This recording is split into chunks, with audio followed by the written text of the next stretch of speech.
Afternoon. Afternoon.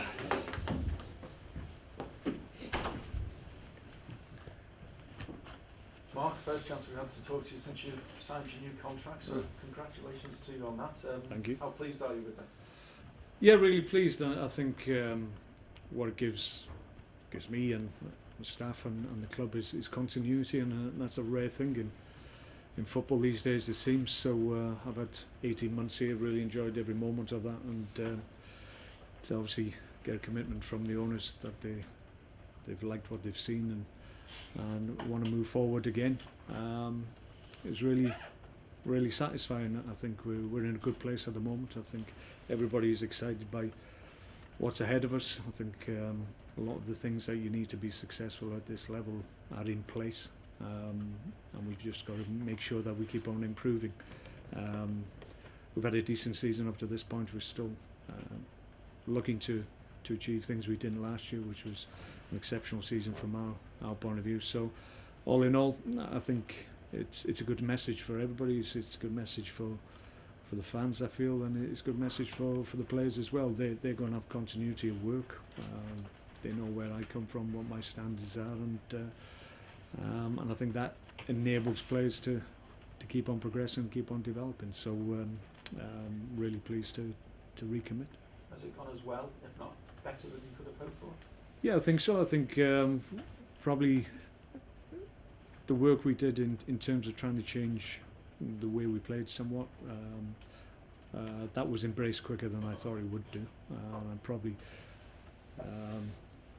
probably felt it would have been more problematic initially than it actually was. I think that's credit to the players that they embraced everything that I put forward to them and made it work. Without their help and their commitment to what we were talking about, it would have been nigh on impossible to really have the effect game time on match days that we wanted to see. So in fairness to the players, they've been excellent in that regard, really committed to what we were trying to do in terms of our day-to-day work and how that would affect what we did on a Saturday. So credit to them.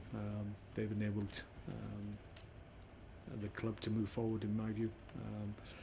I said at the beginning when I got the job, I wanted us to be a team that consistently competed in the top half of the Premier League. We've been able to do that last year. We're doing it again this year. Hopefully we'll stay in the top 10, if not higher. And that's a good response and a good place to be when you're looking to move the club forward in coming seasons.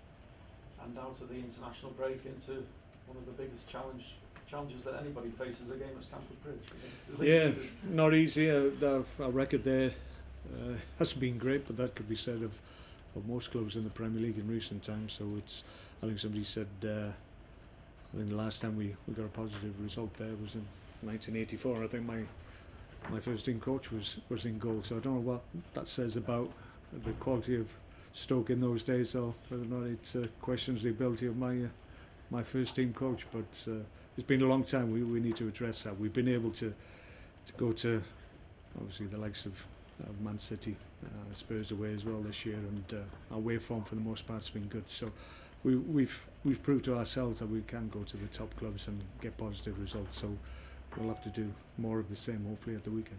Do you know your own record as a manager at Stamford Bridge? No. You've never won that? Oh, right, thanks. I knew it wasn't particularly good. You have to say Chelsea in recent times have been the standout team and always difficult. I mean, the record under Jose is quite remarkable. There's been other managers who've maintained that to a certain degree, but Jose's record as a manager in home games at Stamford Bridge is quite remarkable. So it takes good performance and a real belief in what you're trying to do to get a positive result there. Irrespective of what happens on Saturday, do you think they'll win the league? I don't think they're playing possibly as well as they were in the first part of the season, but even so, they're still getting positive results. And maybe the setback of the Champions League just affected them somewhat, but all good teams bounce quickly back, and you sense their focus now is quite singular in terms of all they have to worry about is obviously going for the Premier League title. They haven't got European games to worry about, and maybe that will help them. And how do you approach it? There's some real tasty battles on that pitch, the likes of Diego Costa against Ryan Shawcross, and how do you deal with him? Well, he's a standout player for them, and has an effect in almost every game he plays, and it's difficult to keep just one player like him quiet for the 90 minutes. That's the aim, and it's not always possible, but we've got good defenders, guys that will cope obviously with that, we feel, and even if he gets past our defenders, we've got an outstanding keeper as well, so we like to think we can hopefully nullify his threat on the day. If we do that, then that helps us, but you have to say, even if you keep one player quiet, they've got any number of other outstanding individuals that can, even when they're not playing particularly well, they can still change games individually, so you have to be very vigilant. You can't lose concentration for 1 second, because the one time that you don't do the correct thing, then that's the time when you concede. So big challenge for us, but we're looking forward to it. Were you still treated well there, one of your old clubs? Yeah, I had a great time there. I had three really good years, probably at the beginning of the time where they were changing, becoming a successful club and one of the bigger clubs. I went there in '95, and I think signed just prior to the likes of, I signed with Ruud Gullit, and the next year they signed Vialli and Zola, and from that point onwards things seemed to click for them, and obviously change of ownership had a huge impact on the success they've had, but I like to think maybe I played a small part in the beginnings of the success of that. And how are you looking squad-wise after the international break? We're okay, we're in decent shape. Most of the guys have come back fit and well. Johnny Walters just got a bang on his calf this morning, just had the ball fired against his calf, and he was a bit sore, but we don't anticipate that we'll see him miss the game, so he should be okay. Everybody else has come back fine. We trained today, don't expect any reaction to training session today, so hopefully we'll travel with most people available. So Steve Ireland as well? Yes, Steve Allen's okay. Mark Hughes will be in the squad.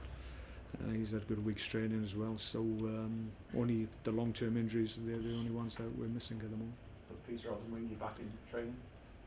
Peter's still in with the physios, but we're encouraged by what he's saying and what the physio's saying. Hopefully in the next 2 to 3 weeks we may well see him back in the group, and if he's back in the group, then you look at maybe a couple more weeks before he's available for selection. So he's as close as he has been to returning, so we're encouraged by that. Just a word on your goalkeeping situation. Jack Butland has signed a new contract. How do you see his future?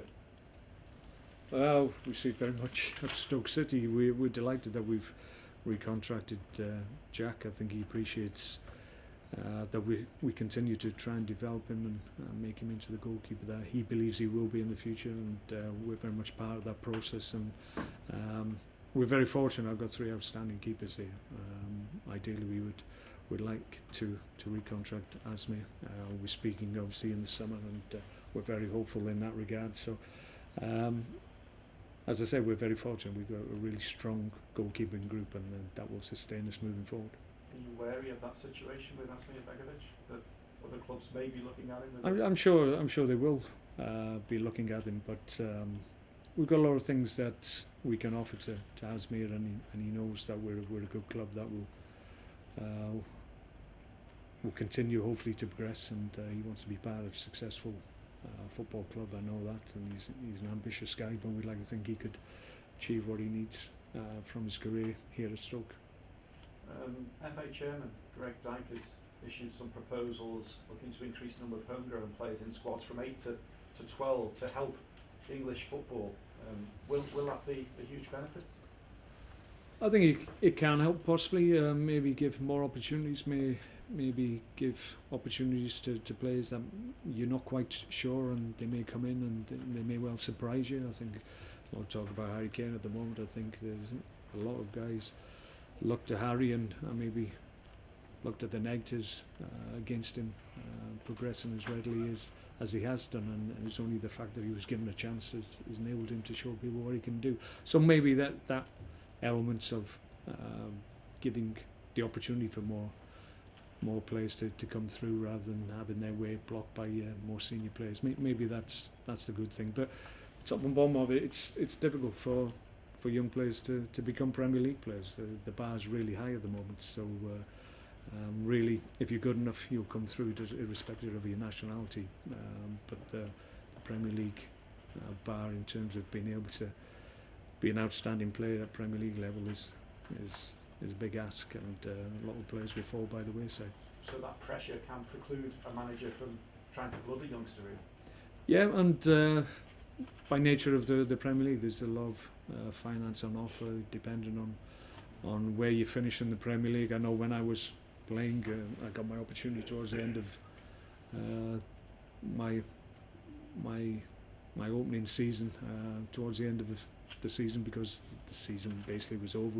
We weren't in a position to challenge for anything, so the manager at the time felt it was a good option to blood young players. I think sometimes certainly that option isn't open to many managers just because of the finance on offer.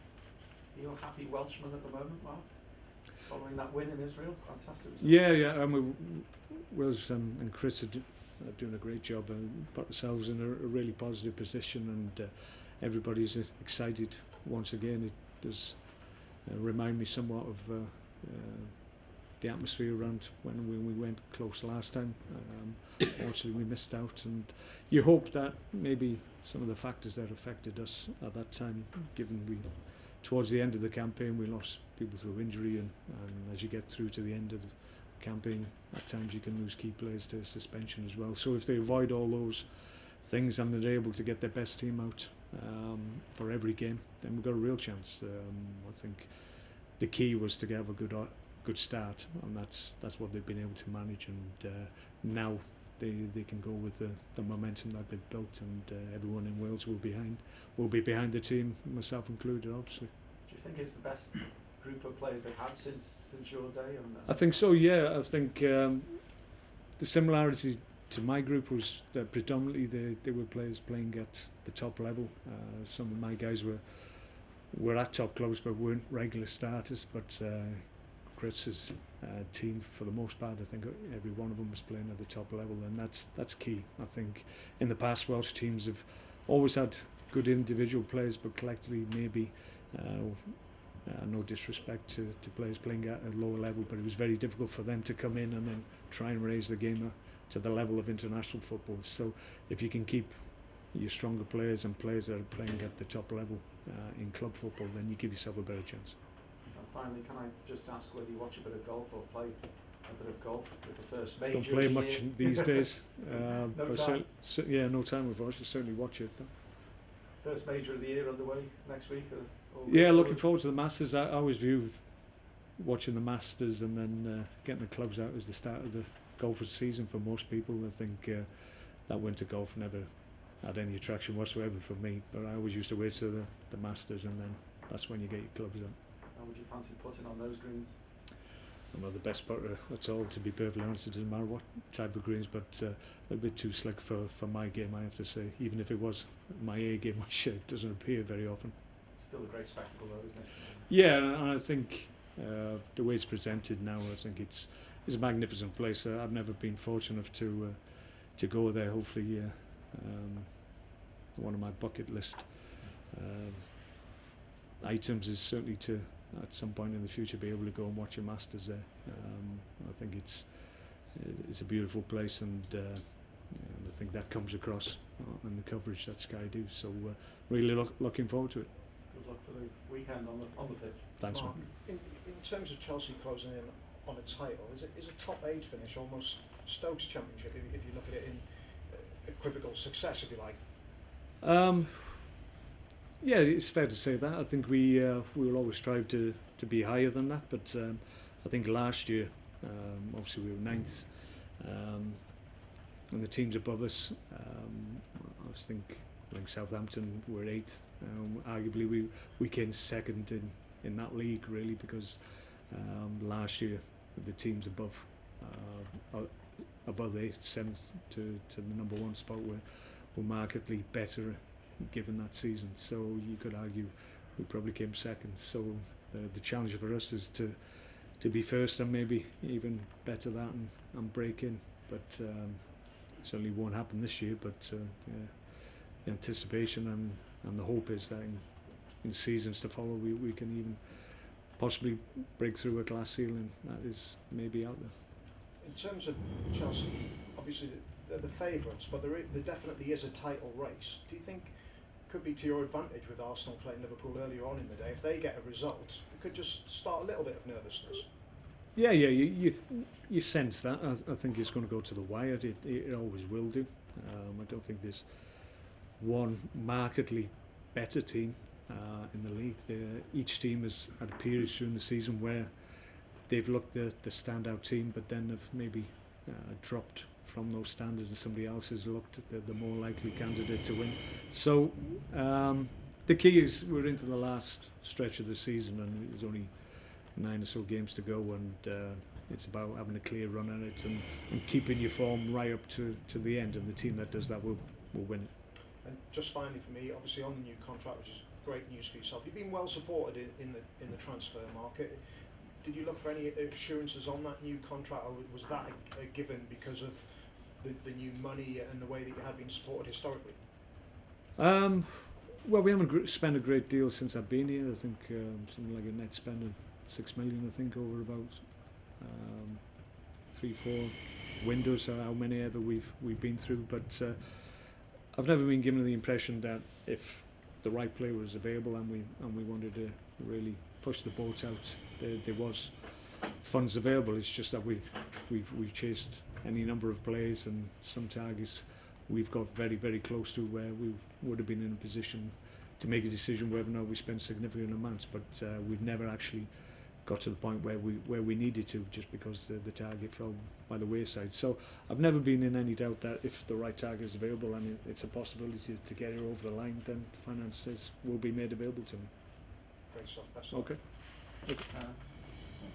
No, you can. I was just one. Victor Moses obviously be ineligible this weekend, wouldn't he? But otherwise, physio is a groin problem now. Is he fit? Yeah. I mean, if he was available this weekend, he would be fit and well, and he's trained this week. So he'll be back in the squad for next week. He's obviously not eligible, and it's a shame because obviously he's a big part of our creative and our attacking threat. So not to have him available against a quality side such as Chelsea is unfortunate, but it's not something we can do anything about. So we'll make the best of it and make sure that at least he'll be fit and well and raring to go for our next outing. And was it a groin issue? Yeah, he's had just bumps and bruises and things that's held him back, but he's fit and well now. He hasn't got any problems, so he'll be ready for next week. Mark, it's been pointed out that your record against Chelsea at Stamford Bridge is a little bit ropey, but you did manage a 0-0 draw several years ago with Blackburn, where you almost actually won it with chances from Bentley, Pedersen and Robbie Savage, of course. So it is possible to surprise Mourinho's Chelsea, isn't it? Oh yeah. I mean, I've always felt any of my teams have gone up against Chelsea and tried to give them a good account of themselves. We've been close sometimes, other times we've been poor on the day and been well beaten. So I thought our performance against Chelsea here was actually a really good performance. I had a lot of play, I think, on the day. It was something like 50-50 possession. So that's a good indication that we went toe-to-toe with them. In the end, just a little bit of quality at the top end of the pitch, which they undoubtedly have. That's what took the game away from us. But for the most part, I thought we acquitted ourselves really well and really asked them questions. So we know we can cause them problems. The key is to keep their individual talents away from your goal if you can, and not give them opportunities to use the talent that they undoubtedly have to create things for themselves and for their teammates. And over 90 minutes it is difficult, but we've done it against top teams this season and last season. So we'd love to do it at Stamford Bridge. Our record, as I've said, it isn't great there, and it needs to improve. So we'll look to do that. Okay, thanks, Ed. Thank you.